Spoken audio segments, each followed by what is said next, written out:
Today we'd like to talk about a state called the 6 days of creation, but what does it mean inside the person? And obviously there are religious people, and the way they relate to this, they simply believe in it. They don't need any proof. Scientists try to prove something, doesn't pan out. If these are religious scientists, then they try to bring some kind of a scientific basis for each day, what happened there. But Kabbalah, it offers a completely different approach. And what I'm going to ask is based on your explanations, which I found in your books. This approach means that all of these processes, the days of creation, they occur inside the person. So I'd like to understand. Is there some kind of legality here? What does a person discover on the first day? I'll just read what it says. In the beginning, God created the heavens and the earth, and He separated the light from the darkness. What does it mean inside a person? Meaning that light appeared in our world, and it became clear that the whole of creation consists of two states, light and darkness, night and day. What are these concepts, light and darkness, inside the person? In relation to what? In relation to his connection with the Creator.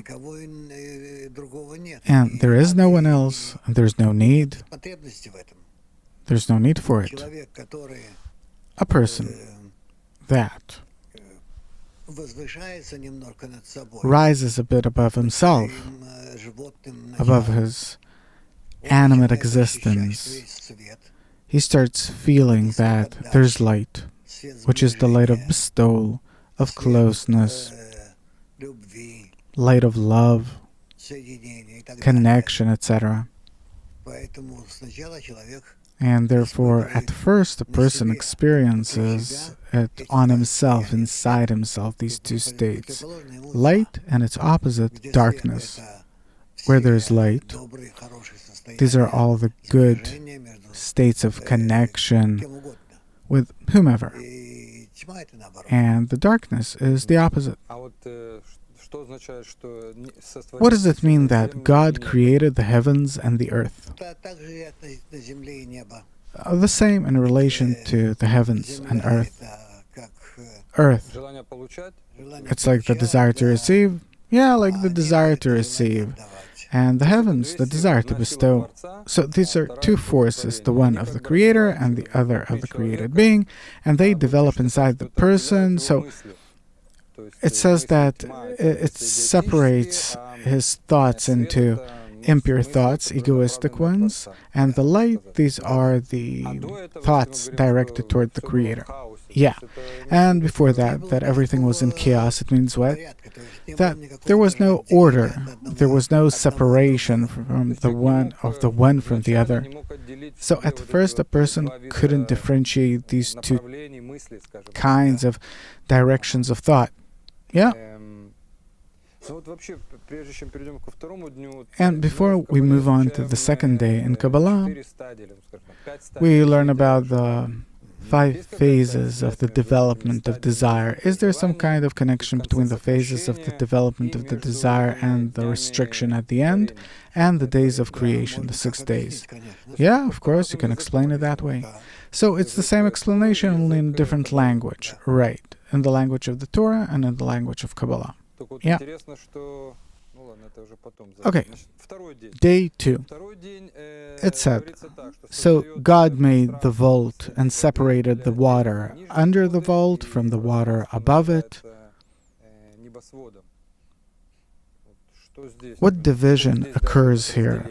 Because we already have darkness and light. A person understands what thoughts are egoistic, which are altruistic. What's the division here? The division is that which is on earth, these are those of bad qualities, the secondary ones and the important ones are in the heavens. I'm asking about the upper and lower water.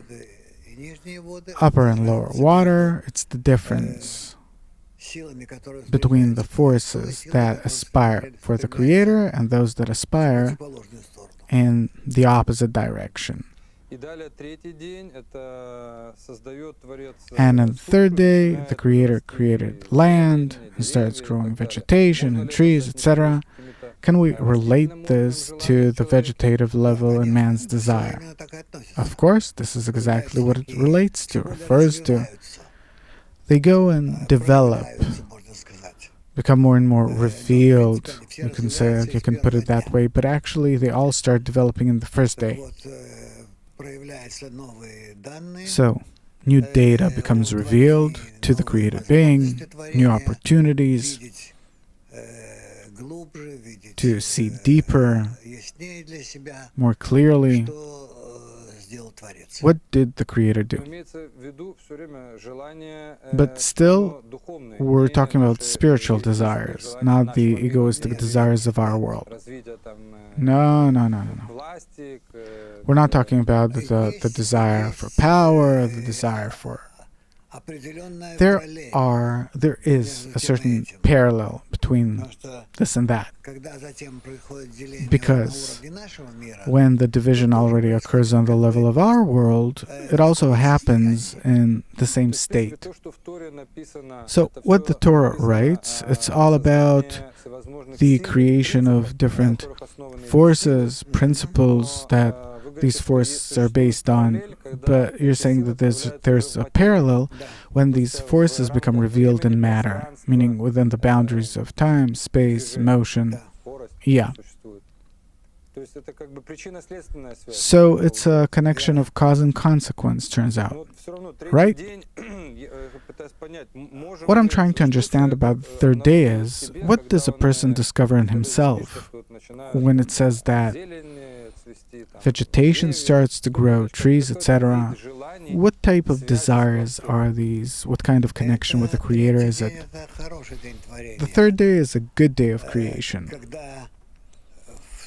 where in the nature that the Creator has created, a certain degree of equivalence of form with the Creator starts occurring. I heard you once say that the third line is the middle line. Yeah, that two lines were created, left egoistic, right altruistic, and appears the middle line on the third day. Right. So we can say that the third day is man's ability to work with two lines, to some degree to be like the Creator. Yes, Tiferet. If we're talking about a person that's already advancing from below up, then obviously it's all embedded in us like a potential. And the person can come to this in 10 years or in 10 lifetimes. But when he does, and can correctly combine these two lines in him, that's called the third day. Yes. And the fourth day, it explains that God created the sun and the moon.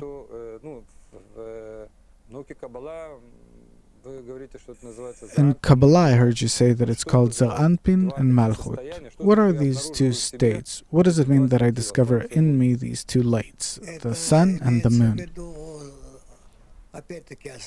Again, it speaks of the connection between man and the Creator.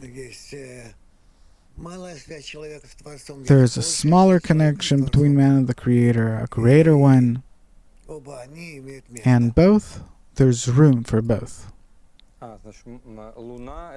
So the moon is the smaller connection to the Creator. Yes. And what does it mean, smaller or greater connection? The sun is the greater connection to the Creator, meaning life, etc., comes as a result of the sun. And where the light of the sun can't reach, there's no light there.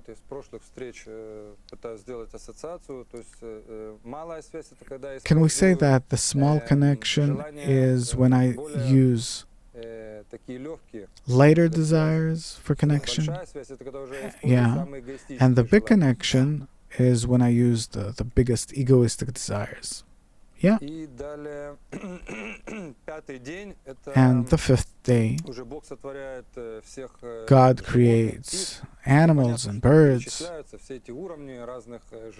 and it goes over the different degrees of the various animals. So previously we had vegetative, now we have animate.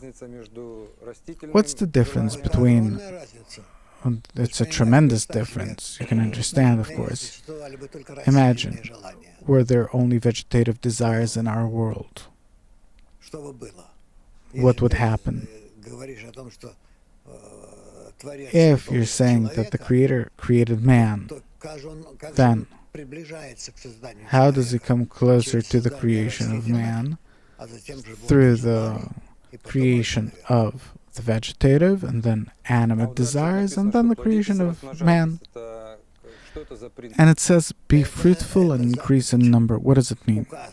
It is a commandment by the Creator that a person needs to be fruitful and increase in number. Inside the person, what does it mean that a person discovers this kind of principle? Yes, inside the person too, meaning that he needs to think about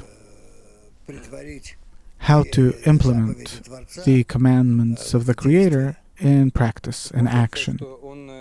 So, can we say that he needs to care for his kalim, his desires, to grow all the time? Yes, because the greater his desires, the greater the connection with the Creator. Right? Exactly. And so what follows is that if we draw a parallel, then it's true in our world, which is called pshat, when you understand it in the simple, literal meaning of what it says, and inside the person on the level of desires. Yes. And the sixth day, where man is already created, and the Creator himself says, let us make mankind in our image, in our likeness. What does it mean? Meaning that after all the inanimate and animate created beings comes the creation of man, and the image of the Creator is similar to him, meaning that man is created such that from practically zero, from being created by the Creator, he can grow to the degree of the Creator. He can grow to become like the Creator. What image does the Creator have? Because we say that he has no image. To be similar, okay, that's in qualities, obvious. But when we say image, in the image of the Creator, image, I don't know how to explain it. But when a person makes himself similar to the Creator, then he takes upon himself the influence of the upper sefirot, the forces of the Creator, and this way builds all of these emanations, all of these actions of the Creator in such a way that as a result, he acquires a quality of becoming similar to the Creator. So clearly, we're not talking about the creation of a man, because we're saying that this happens inside the person. The creation of Adam, in Hebrew, Adam comes from the word Adameh, to become similar to. And on the sixth level, a person discovers inside himself these forces that he can take all the desires, still vegetative, animate, and to aim all of them toward the Creator in this way to become similar to him.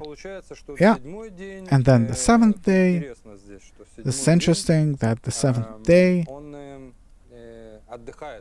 on the seventh day, he rests the Creator, and work is prohibited. What does it mean?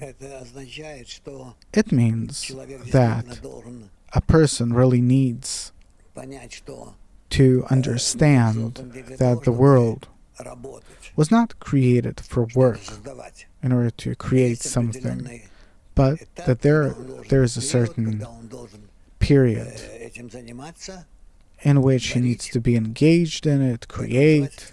That's why he's called created being. And from there on, everything needs to already go without working on himself. Meaning it's the work of the Creator then. Yes. I once read, you said that the 6 days is that a person does certain work on himself, and on the 7th day occurs the fulfillment. Right. In Kabbalah, prohibition means that something's prohibited. It means that it's simply impossible. So it's not that it's not allowed to work, but that a person simply doesn't need to work on himself. He did everything necessary, and the Creator fulfills him from then on. Yeah. So if I compare it to the language of Kabbalah, where we spoke of the 5 degrees of the development of the created being, the 5 phases of the development of the desire, after that comes the restriction, but here comes the fulfillment, meaning that after a person becomes in all of his desires like the Creator, he's being fulfilled. And then comes the restriction. Okay, and then comes the restriction. Why? Well, because there is a fulfillment that occurs, and that desire that receives the upper light feels itself complete, as if, but doesn't see the result of its own actions. And so the only thing left to do,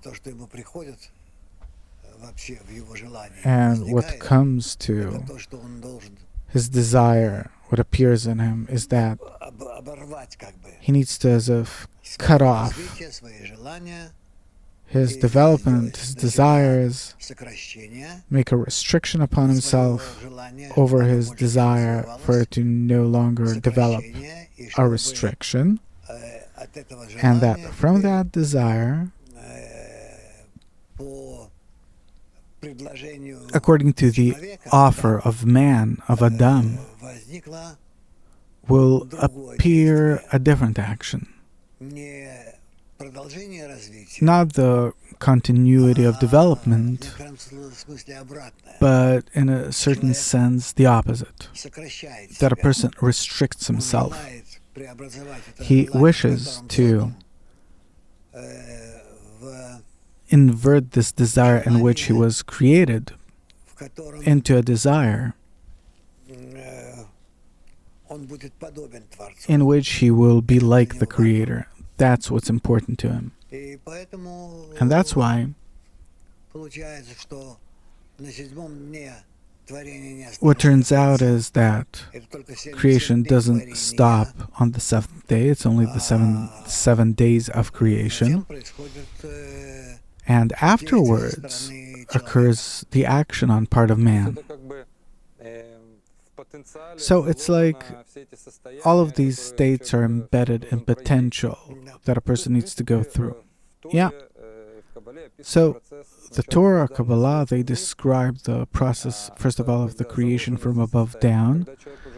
It's where all the states are created, and then when a person himself starts ascending spiritually, he enters that pre-made state already, meaning he only reveals those forces that already exist. And according to the story, later on it says about the Garden of Eden, and then that they were banished from the Garden of Eden. Meaning these are simply different languages, but that speak about the same thing actually. Yeah.